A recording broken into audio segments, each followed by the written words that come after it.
What is three language controversy in Tamil Nadu? There has been a tussle between the center and the Tamil Nadu government over the three language formula in schools under the new education policy 2020।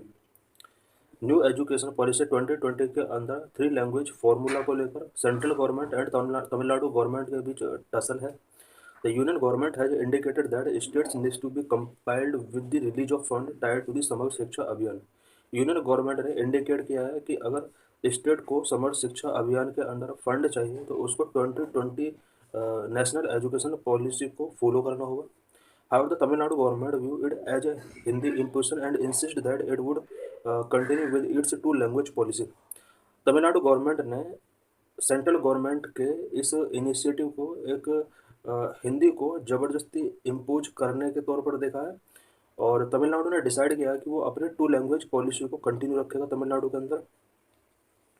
What are constitutional provisions? Hindi से related constitutional provisions क्या क्या है?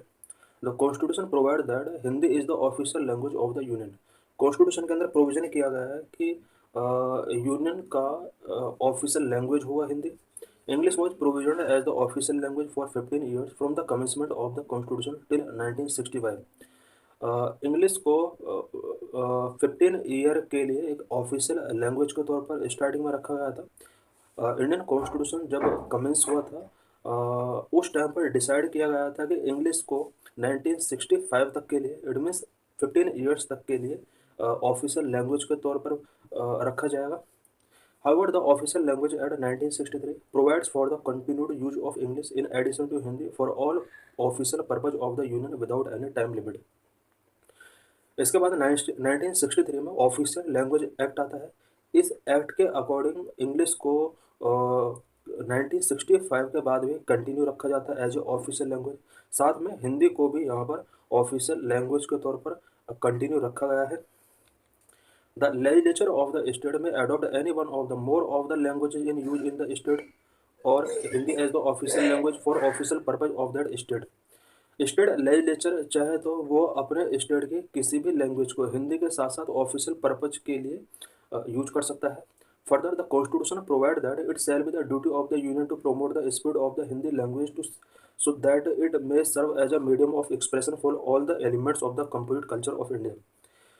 Indian constitution के अंदर ये provision किया गया है कि यूनियन गवर्नमेंट की ड्यूटी होगी कि वो हिंदी लैंग्वेज के स्प्रेड को प्रमोट करे एंड इंडिया के कंपोजिट कल्चर के एलिमेंट को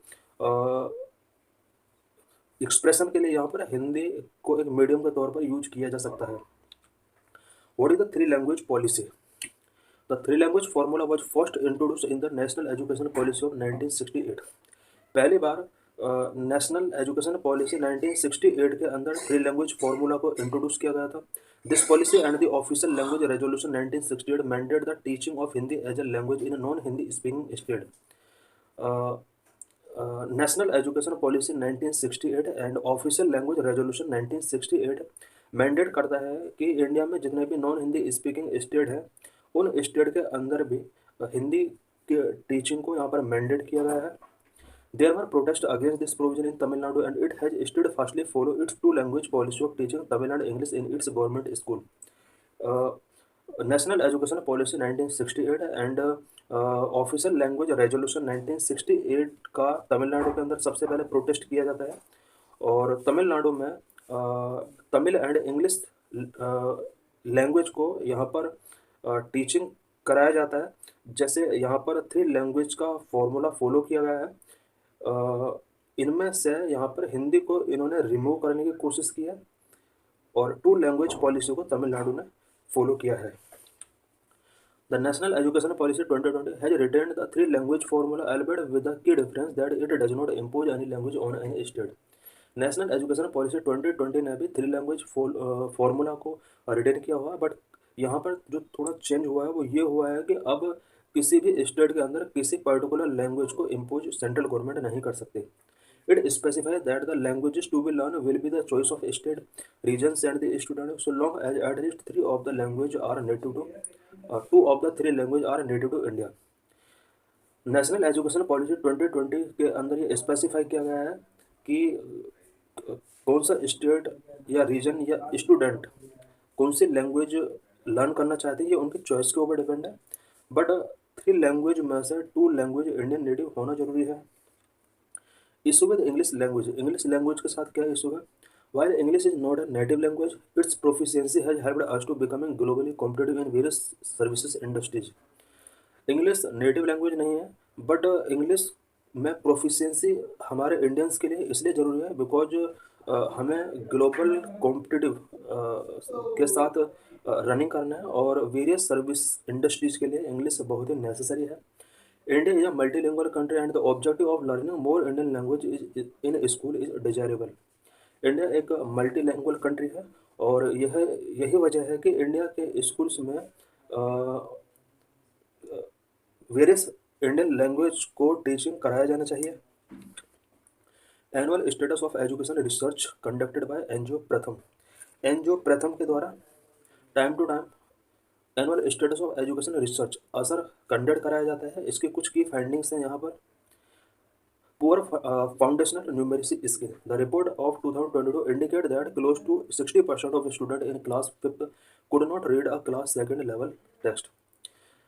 प्रथम की एक रिपोर्ट के अकॉर्डिंग यहाँ पर क्लास 5th के 60% स्टूडेंट ऐसे हैं जो सेकंड लेवल के टेस्ट को रीड नहीं कर सकते। The report of 2023 reveal that 25% of youth in the age group of 14 to 18 years could not read a class 2nd level text fluently in their regional language.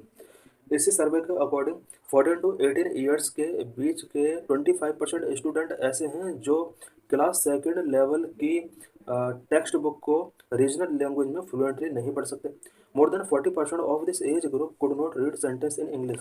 14 to 18 years के about 40% children ऐसे हैं जो English sentence को properly read नहीं कर सकते।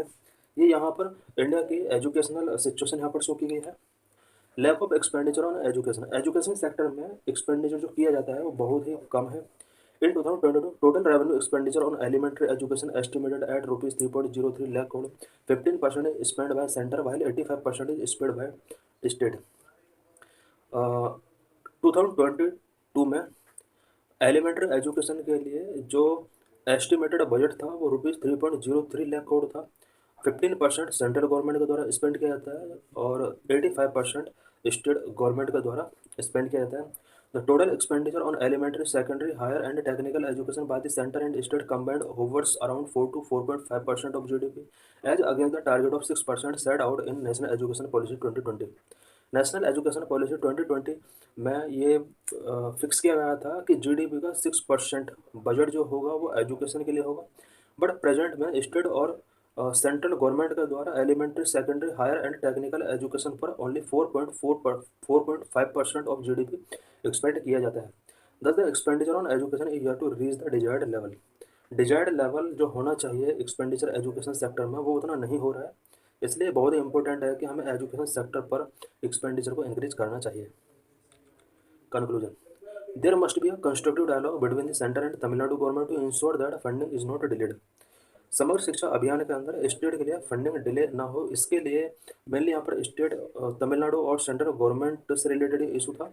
इसलिए central और तमिलनाडु गवर्नमेंट के बीच कंस्ट्रक्टिव डायलॉग होना चाहिए सो दैट एजुकेशन सेक्टर के लिए तमिलनाडु गवर्नमेंट को फंड प्रोवाइड कराया जा सके।